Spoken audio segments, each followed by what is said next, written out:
बिस्मिल्लाहिर्रहमानिर्रहीम। अस्सलाम वालेकुम स्टूडेंट्स। आज हमारा लेक्चर नंबर 19 है, ninth math chapter 1 review exercise 1। इसका क्वेश्चन नंबर 2 है, if A is equal to 3/2, B is equal to 5/3 and C is equal to 7/5, then verify that a into B plus C is equal to A B plus A C. और number 2 में है a plus B into C is equal to A C plus B C. Verify इस चीज़ का करनी है, तस्दीक करनी है किस चीज़ की, कि इसकी लेफ्ट हैंड साइड जो है वो राइट हैंड साइड के इक्वल है। तो मैं क्या करूँगा, मैं पहले लेफ्ट हैंड साइड का आंसर निकालूंगा, फिर मैं राइट हैंड साइड का आंसर निकालूंगा। लेफ्ट हैंड साइड का और राइट हैंड साइड का आंसर सेम आ जाएंगे तो मैं कह दूंगा कि इसकी लेफ्ट हैंड साइड जो है वो राइट हैंड साइड के इक्वल है। सॉल्यूशन में आए तो गिवन की मैंने हेडिंग दी है, इफ़ के आगे जो वैल्यू होती है ना ए बी सी, इफ़ के आगे जो भी वैल्यू हो वो हमारा गिवन होता है। ये हमारा गिवन है, A is equal to 3/2, B is equal to 5/3, C is equal to 7/5। तो अब मैं पार्ट नंबर 1 करने लगा हूँ। उसकी लेफ्ट हैंड साइड है हमारे पास a into B plus C, equal to लगाया, a के नीचे a की वैल्यू लगा दी 3/2, ब्रैकेट लगाई, b की जगह 5/3 क्योंकि b 5/3 है, फिर प्लस आ गया, c की जगह पर 7/5 क्योंकि c की वैल्यू 7/5 है। तो इस तरह ये आ गया जी। अब ब्रैकेट का मतलब होता है कि पहले ब्रैकेट वाले को सॉल्व कर ना, आपने जितने भी हों उनको सॉल्व करके एक बनाना होता है। इस वक्त हमारे पास 2 कॉमन फ्रैक्शन और बीच में प्लस का साइन लगा हुआ है, तो मैं क्या करूंगा, मैं 3 और 5 का एलसीएम लूंगा। 3 और 5 का ये एलसीएम मैंने लिया है, 3 1 ज़ा 3, 5 सेम आ गया, फिर 1 आ गया, 5 1 ज़ा 5, 5 पे गया। इस तरह इन दोनों को मल्टीप्लाई किया तो 5 3 ज़ा 15 हमारा एलसीएम बन गया। अब ब्रैकेट मैंने लगा दिया इधर इधर ये और ये। अब एलसीएम को क्या करते हैं, एलसीएम को डिनोमिनेटर से डिवाइड करते हैं, जो आंसर आता है उसको न्यूमिनेटर से मल्टीप्लाई करके यहाँ लिखते हैं। अब एलसीएम 15 है, इसको हम डिनोमिनेटर 3 पर डिवाइड करेंगे तो 15 को जब 3 पे डिवाइड करेंगे तो 5 आंसर आएगा।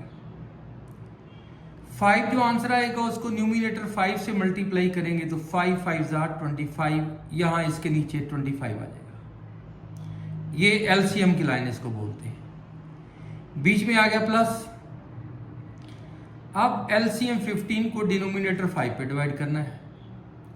15 को जब अंदर आके 5 पे डिवाइड करेंगे तो आंसर 3 आएगा, 5 3 ज़ा 15, 3 आंसर आएगा। 3 को 7 से मल्टीप्लाई करेंगे तो 7 3 ज़ा 21। इस तरह अगले स्टेप में चले गए तो इन दोनों को प्लस किया तो 46 आ गया ये बाई 15। अब इसको इससे मल्टीप्लाई कर दिया और इसको इससे मल्टीप्लाई कर दिया तो ये आ गया मेरे पास।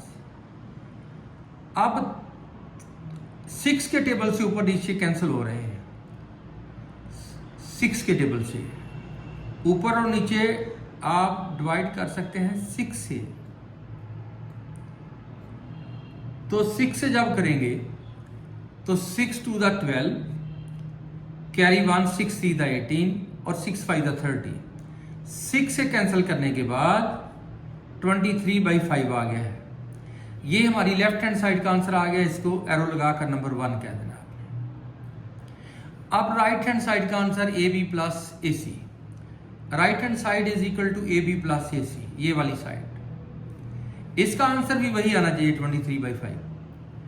तो ए की जगह पर 3/2 लगाया, ये बीच में मल्टीप्लाई है, बी की जगह पर 5/3 लगाया, एक ब्रैकेट में 1 कर दिया, बीच में आ गया प्लस, फिर ए की जगह पर 3/2 लगाया और मल्टीप्लाई के बाद सी की जगह पर 7/5 लगाया। फिर देखिए ए की जगह पर 3/2, b की जगह पर 5/3 ब्रैकेट में बंद कर दिया, आगे प्लस आ गया, फिर a की जगह पर 3/2 और मल्टीप्लाई के बाद c की जगह पर 7/5। अब क्या करना है, न्यूमिनेटर को न्यूमिनेटर से मल्टीप्लाई कर दें, डिनोमिनेटर को डिनोमिनेटर से, या फिर कैंसिल कर लें। 3 से कैंसिल हुआ और हमारे पास रह गया 5/2। ये नहीं कैंसिल हो रहे, ना इससे ना इससे। 2 के टेबल पे 7 नहीं आता, 3 के टेबल में 5 नहीं आता, ये नहीं कैंसिल होते। ऊपर वाले को न्यूमिनेटर से मल्टीप्लाई कर दें और डिनोमिनेटर को डिनोमिनेटर से। 7 3 21, 5 2 10, ये आ गया हमारे पास। अब चूंकि ये दो कॉमन फ्रैक्शन है और बीच में फिर प्लस आ गया है, फिर मुझे एलसीएम लेना है 2 और 10 का। 2 और 10 का अगर एलसीएम लिया जाए तो 10 आएगा, कैसे? 2 1 2, 2 5 10, और फिर आगे 5 पर जाएगा, 5 1 5, और इस तरह इनको जब मल्टीप्लाई करेंगे तो 5 2 10 हमारा एलसीएम आएगा। अगले पेज पर हम इसको करते हैं।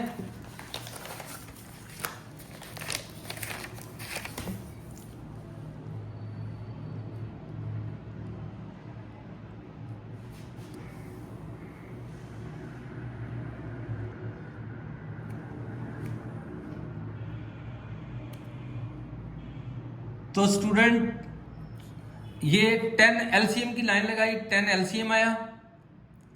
एलसीएम को पहले 2 पे डिवाइड किया तो 5 आया, 5 को न्यूमिनेटर 5 से मल्टीप्लाई किया तो 5 5 25। इस तरह एलसीएम 10 को 5 पे डिवाइड किया तो 2 आया, 2 को न्यूमिनेटर एलसीएम 10 है तो ऊपर न्यूमिनेटर जो है वो 21 आ गया यहां पर। इस तरह इनको जब प्लस किया तो 46/10 आ गया। इनको कैंसिल कर दिया हमने 2 के टेबल से, इसको और इसको 2 के टेबल से कैंसिल किया। 2 2 4, 2 3 6 और 2 5 10। इस तरह कैंसिलेशन के बाद 23/5 आ गया, स्क्वायर रूट लगा के नंबर 2 कह दिया। अब हमने क्या देखा कि लेफ्ट हैंड साइड और राइट हैंड साइड के आंसर बराबर आए हैं। लेफ्ट हैंड साइड का आंसर भी यही था और राइट हैंड साइड का आंसर भी यही आया। फ्रॉम 1 and 2, वो उसका नाम 1 रखा था, इसको 2 कहा हमने। From 1 and 2 we verified that a into b plus c is equal to ab plus ac। तो वेरीफाई हो गई है जी, लेफ्ट हैंड साइड जो है वो राइट हैंड साइड की इक्वल है। अब पार्ट नंबर 2 की हमने लेफ्ट हैंड साइड ली है। लेफ्ट हैंड साइड ये थी a plus b into c। a की वैल्यू वही 3/2, प्लस के बाद b की वैल्यू 5/3, ये ब्रैकेटें बंद की और इधर मल्टीप्लाई डाली है मैंने, ये देखें, और c की वैल्यू 7/5। अब ब्रैकेट वाला जो उसको पहले सॉल्व करना और उसके बीच में प्लस का साइन है। मुझे एलसीएम लेना है। ये मैंने एलसीएम की लाइन लगा दी और ये ब्रैकेट ये लगा दी है। 2 और 3 का एलसीएम लिया तो 6 आया, क्योंकि 2 और 3 में कोई भी कॉमन टेबल नहीं है, और ठीक है, तो 2 3 6 इस तरह जी। 2 1 2, 3 का 3, 3 1 3, और बाद में इनको मल्टीप्लाई करें 2 3 6 एलसीएम आया। एलसीएम जो है उसको पहले कॉमन फ्रैक्शन के डिनोमिनेटर से डिवाइड किया। एलसीएम को डिनोमिनेटर से डिवाइड करते हैं। 6 को जब हमने 2 पर डिवाइड किया तो आंसर आ गया 3, क्योंकि 2 3 6 होता है, और 3 जो आंसर आया उसको न्यूमिनेटर 3 से मल्टीप्लाई किया तो 3 3 9, प्लस लगा दिया। अब एलसीएम 6 को 3 पे डिवाइड किया तो आंसर आ गया 2, डिवाइड करके 2 जो आंसर आया उसको न्यूमिनेटर 5 से मल्टीप्लाई किया, 2 5 10।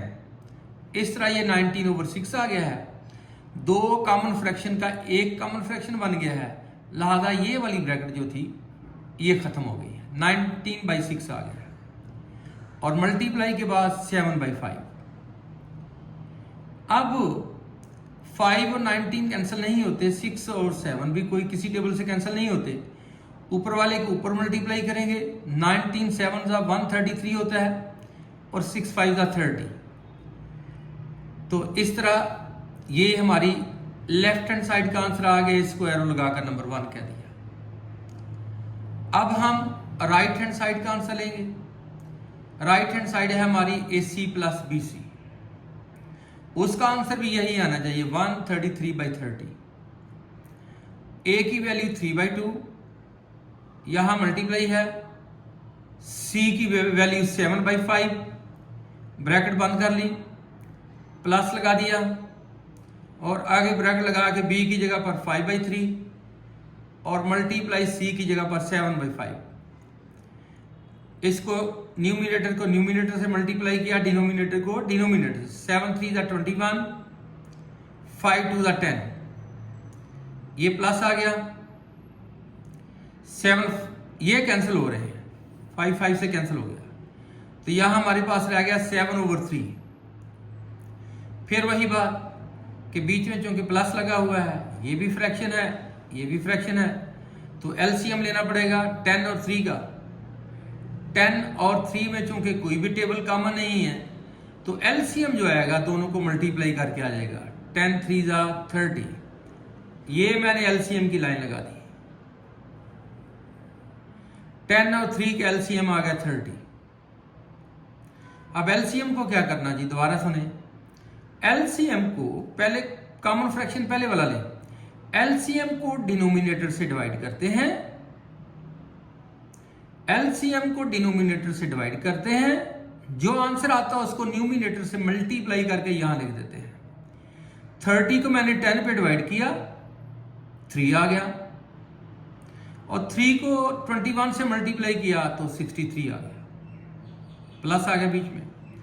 अब एलसीएम 30 को 3 पे डिवाइड करेंगे, 30 को जब 3 पे डिवाइड करेंगे तो 10 आंसर आएगा, क्योंकि 3 10 का 30 होता है, 10 आंसर आएगा जी। जो आंसर 10 आया उसको न्यूमिनेटर 7 से मल्टीप्लाई करेंगे और 10 7 का 70 आ गया। अब 63 और 70 को जब हम प्लस करेंगे तो 133 बनेगा और डिवाइड में आ गया 30, और इसको एरो लगाकर नंबर 2 कह दिया। अब लेफ्ट हैंड साइड का आंसर और राइट हैंड साइड का आंसर सेम आ चुके हैं, तो वेरीफाई हो गया कि लेफ्ट हैंड साइड जो है वो राइट हैंड साइड के इक्वल है।